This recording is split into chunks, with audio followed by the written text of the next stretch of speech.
Welcome to Ignoovala. This assignment is developed by Ignoovala in association with Neeraj Publications, publishing the largest range chapter-wise reference books including many solved sample question papers for various IGNOU courses.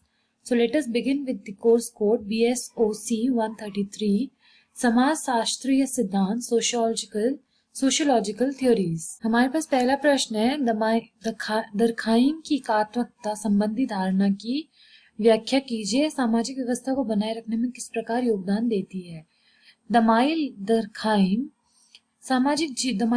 जो थे सामाजिक जीवन के विषय में जानने के लिए अत्यंत उत्सुक रहते थे। यही कारण था कि उन्होंने खंड और जटिल समाज के बीच द्वंद्ववाद की स्थापना की। इस इकाई में समाजों की विशेषताएं, एकात्मकता के प्रकारों, सामूहिक चेतना के गुणों और प्रारूपों में होने वाले परिवर्तनों के विषय में विस्तार से चर्चा की गई थी। दरखाइम जो थे उन्होंने एकता के दो प्रकार बताए, मतलब दो प्रकार हैं जिन्हें नियमों के प्रकार के आधार पर जांचा जा सकता था। पहला है यांत्रिक एकात्मकता और है सावयवी एकात्मकता। यांत्रिक एकात्मकता की प्रकृति को दुर्खीम ने सुई जेनरिस के आधार पर वर्णित किया। उसका मतलब है समरूपता अथवा समान होने की एकात्मकता। और यांत्रिक एकात्मकता इस हद तक प्रबल हुई कि विचार और प्रवृत्ति समाज के सभी सदस्यों के लिए समान है, जो संख्या और तीव्रता में अधिक है। सामूहिक चेतना की संकल्पना। सामूहिक चेतना समाजशास्त्र में प्रयुक्त एक शब्द है, मतलब कि ग्रुप में एक अवेयरनेस लाना एक प्रयुक्त शब्द है सोशियोलॉजी में। सामूहिक चेतना के प्ररूप के आधार। पहला है हमारे पास सामूहिक चेतना तथा व्यक्तिगत चेतना के आयतन के संबंध में। फिर दूसरा है दशाओं के संबंध में और सभी दशाओं की कम या अधिक दृढ़ता। तत्वों के आधार पर सामूहिक चेतना, जो अनेक तत्व हैं उनकी सामूहिक चेतना के गुणों में अंतर दिखाते हैं। इनमें सबसे महत्वपूर्ण है धार्मिक तत्व। और फिर आता है सावयवी एकात्मकता, है सामूहिक चेतना के नए रूप। सावयवी एकात्मकता वाले समाजों में खंडात्मक स्वरूप अस्तित्व में नहीं रहते, मतलब वो पार्ट्स में डिवाइडेड नहीं होता है। ऐसे समाज में अन्य अवयवों की विशिष्ट भूमिकाएं होती हैं, मतलब जो हर एक कंपोनेंट है उसके अलग अलग एक स्पेसिफिक रोल है। सभी खंड एक दूसरे में तल्लीन होने लगते हैं क्योंकि एक भाग का प्रभाव दूसरे भाग में पड़ता ही पड़ता है। पूरा समाज इस बाजार की परिधि के भीतर आ जाता है। लोग अपनी आधारभूत वंश प्रणाली से बाहर निकलकर समूह निर्माण कर सामाजिक क्रियाओं में भाग लेते हैं। प्रारूप के आधार पर दरखाइम ने सामूहिक चेतना के आयतन, तीव्रता और निश्चितता का ध्यान रखते हुए तर्क दिया है कि इसकी दीर्घ सतत एवं सूक्ष्म है, मतलब कंटिन्यूअस है और सूक्ष्म है, छोटी है। साथ ही इसकी तीव्रता और निश्चितता भी कम होने लगती है। सामूहिक चेतना का प्ररूप विकसित समाजों में अत्यंत सीमित होता है। जो डेवलप्ड सोसाइटीज हैं, डेवलप्ड सर्कल्स हैं, उसमें क्या होता है, बहुत ही लिमिटेड होता है।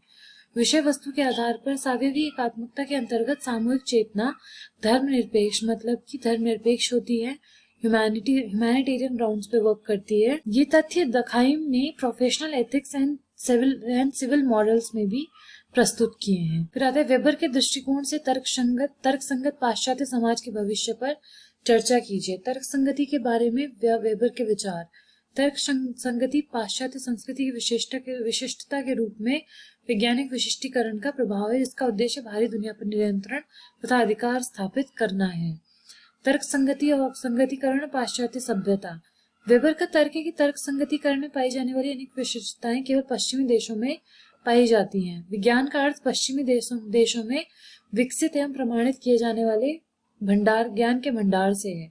एक तर्क संगत राज्य के अंदर ऐसा संविधान जिसमें विशिष्टीकृत संस्थाएं, लिखित नियम तथा राजनीतिक गतिविधि को नियमित किया जा सके। पाश्चात्य संगीत सरीखी कलाएं, जिसमें स्वर लिपि प्रणाली हो तथा अनेक वाद्यों का क्रमबद्ध प्रयोग हो। फिर चौथा है हमारे पास अर्थव्यवस्था तर्कसंगत पूंजीवाद से संबंधित है। तर्कसंगति जीवन के सभी पक्षों से जुड़ी हुई है। वेबर ने तर्कसंगत पूंजीवाद जैसी डिजिटल व्यवस्था के विकास की कैसे विवेचना की। वेबर अपनी व्याख्या को अधिक आर्थिक और राजनीतिक कारणों मात्र तक सीमित नहीं रखते थे, मतलब वो क्या करते थे, जो मतलब फाइनेंशियल और पॉलिटिकल कारणों तक ही सीमित नहीं रखते थे। वो अलग अलग तरीके से अपना दृष्टिकोण देने की कोशिश करते थे और उनकी इसी चीज की वजह से बदलते हुए दृष्टिकोण पैदा हुए। वेबर भविष्य की निराशापूर्ण तस्वीर पेश करता है। आर्थिक राजनीतिक ढांचे में तर्क संगति से जीवन एक नीरस दिनचर्या में ढल जाता है। सत्रीय कार्य 2 मतलब हमारे पास एक सेकंड पार्ट है, इसमें क्या है, प्रश्न 3 हमारे पास, धर्म पर दखाइम और वेबर के दृष्टिकोण की तुलना कीजिए।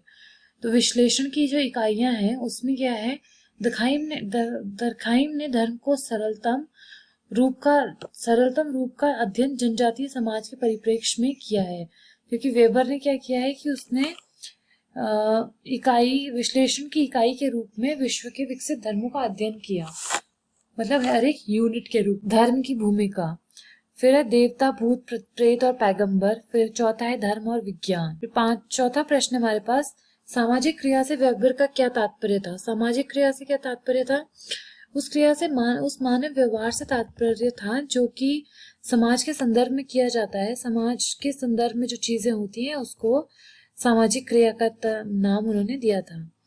सबसे पहले मैक्स वेबर ने ही सामाजिक कार्य की अवधारणा प्रयोग की थी।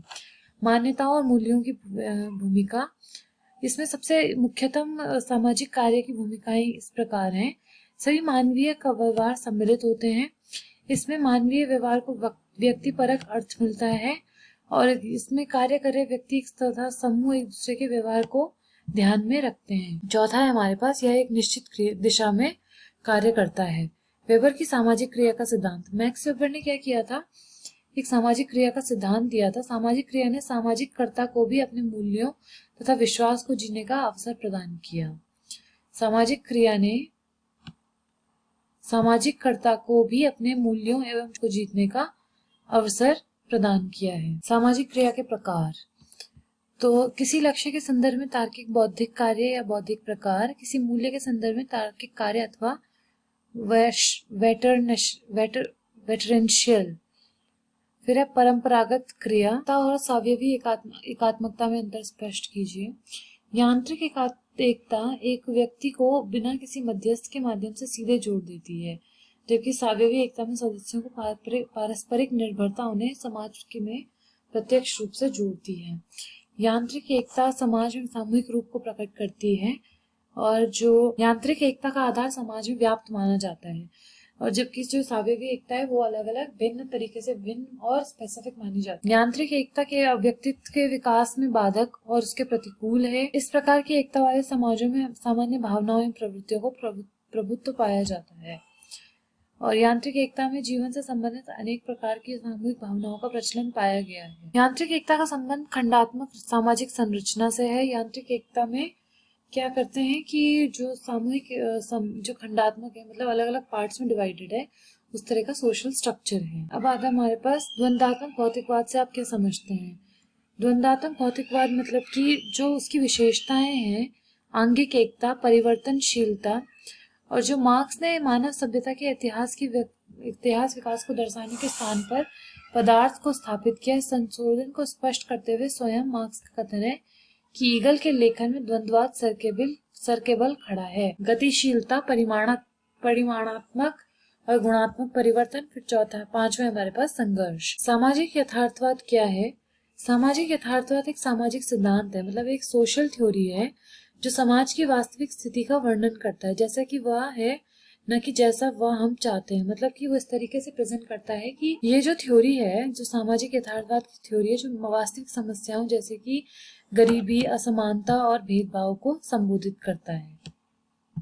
सामाजिक यथार्थवाद के मुख्य बिंदु हैं वास्तविक स्थिति का वर्णन करना, समस्याओं को संबोधित करना और सामाजिक परिवर्तन की आवश्यकता को पहचानना, सामाजिक न्याय और समानता की प्राप्ति के लिए प्रयास करना। और जो मेन विद्वान है इसके, एक है एमिल दुर्खीम, फिर कार्ल मार्क्स, मैक्स वेबर, सी राइट मिल्स। सत्ता की व्यवस्था के अस्तित्व के लिए किन 3 तत्वों का होना आवश्यक है। पहला है वैधानिक सत्ता। वैधानिक सत्ता का स्रोत निजी व्यक्ति की निजी प्रतिष्ठा में निहित नहीं होता, मतलब कि वो जो उसकी पर्सनल जो चीजें हैं उसमें वो नहीं होता, बल्कि उन रूल्स में होता है जो जिसके तहत वो एक उस पद पर बैठा है। मतलब कोई पर्सनल नहीं है चीजें सिर्फ सोसाइटी के लिए ही हैं, उनके लिए वो काम करता है। जैसे कि कोई भी अधिकारी अपने अधिकार क्षेत्र से बाहर जाकर कोई कार्य करने के लिए स्वतंत्र नहीं होता, उसको फ्रीडम नहीं होती कि वो अपने कार्य के तरीके से बाहर जाकर कोई भी काम करे। फिर आता है परंपरागत सत्ता। परंपरागत सत्ता क्या होती है, परंपराओं पर आधारित होती है। जैसे कि पहले पुराने जो ट्रेडिशंस होते हैं उस हिसाब से ये होती है और आदर्शों और परंपराओं के अनुसार प्राप्त होती है। पहले के जो पुराने आइडियल्स हैं उसके हिसाब से, पुरानी जो ट्रेडिशंस हैं उसके हिसाब से चलती है। फिर आती है हमारे पास करिश्माई अथवा चमत्कारी सत्ता, मतलब इसे कहते हैं कैरिज्मा। तो ये चमत्कारिक सत्ता क्या होता है? व्यक्ति के ऊपर किसी शासन या सत्ता से है जिसके समक्ष शासित वर्ग के लोग इस कारण झुक जाते हैं क्योंकि उनका शासन एवं सत्ता के प्रति विशेष व्यक्ति के चमत्कारी शक्ति में विश्वास होता है। जैसे पीर, पैगंबर, भगवान और ये सब क्या है? धार्मिक नेता, अवतार, योद्धा, ये सब किस में आते हैं? चमत्कारी सत्ता में इंक्लूडेड रहते हैं। इनकी व्याख्या क्या है? ये चमत्कारिक सत्ता क्या है? तर्कहीन सिद्धांत होते हैं, मतलब इसके लिए हम कोई डिबेट नहीं कर सकते हैं और ये तर्कहीन होता है। और चमत्कारिक जो सत्ता है वो मतलब सत्ताधारी व्यक्ति अपने चमत्कारों को प्रदर्शन करता है। जो उस कुर्सी पर आसीन है वो क्या करता है? अपनी सत्ता का प्रदर्शन करता है और चमत्कारिक शक्तियों का भी प्रदर्शन करने की कोशिश करता है। इसकी व्याख्या हम क्या कर सकते हैं? तार्किक आधार पर नहीं कर सकते हैं। इसका मतलब क्रिटिकल एनालिसिस नहीं कर सकते हैं। फिर आता है प्रश्न 9, साम्यवाद की प्रमुख विशेषताएं क्या हैं? साम्यवाद क्या है? कार्ल मार्क्स और फ्रेडरिक एंगल्स द्वारा प्रतिपादित तथा साम्यवादी घोषणा में पत्र में वर्णित समाजवाद की चरम परिणति है। मतलब साम्यवादी समाज का शब्द साम्यवादी राज्य की पश्चिमी अवधारणा से प्रभेदित किया जाना चाहिए, क्योंकि साम्यवादी समाज का शब्द साम्यवादी राज्य की पश्चिमी अवधारणा से प्रभेदित किया जाना चाहिए, क्योंकि पश्चात कथित का संदर्भ एक ऐसे राज्य से जो मार्क्सवाद लेनिनवाद से किसी प्रकार का दावा करने वाले दल से शासित होता है। फिर आता है हमारे पास सामान्य और व्याधिकीय सामाजिक तथ्य में अंतर स्पष्ट कीजिए। सामान्य सामाजिक तथ्य दिए गए मानकों की पुष्टि करता है। जो हमारे पास मानक है, जो कंपोनेंट्स हैं, उनकी पुष्टि करता है, लेकिन सामान्यतः समाज में समाज और समाज के भीतर भी बदलती है। और जो सबसे पहले, क्योंकि अपराध न केवल एक विशेष प्रकार के सभी नतीजों में बल्कि सभी प्रकार के समाजों में मौजूद हैं। जो अपराध होते हैं वो एक स्पेसिफिक समाज में नहीं, वो हर एक समाज में पाए जाते हैं। दखाइम के अनुसार जब अपराध की दर किसी दिए गए सामाजिक प्रकार के लिए अधिक या कम स्थिर होती है तो वह रोग संबंधी तथ्य बन जाता है। यह घटना सामान्य है जब एक आम तौर पर अपने विकास के में एक निश्चित चरण में एक निश्चित प्रकार के समाज में सामना किया जाता है। एक सामाजिक तथ्य सामान्य है। If you want to download the PDF of this assignment, you can visit ignowala.com, and to get reference book for this subject, please visit Neeraj Books, www.neerajbooks.com, where you can get up to 50% plus 10% special discount offer on all Neeraj IGNOU books. For more updates and information related to IGNOU, please subscribe and also comment below if you have any feedback and which assignment do you want to see next. Thank you for watching.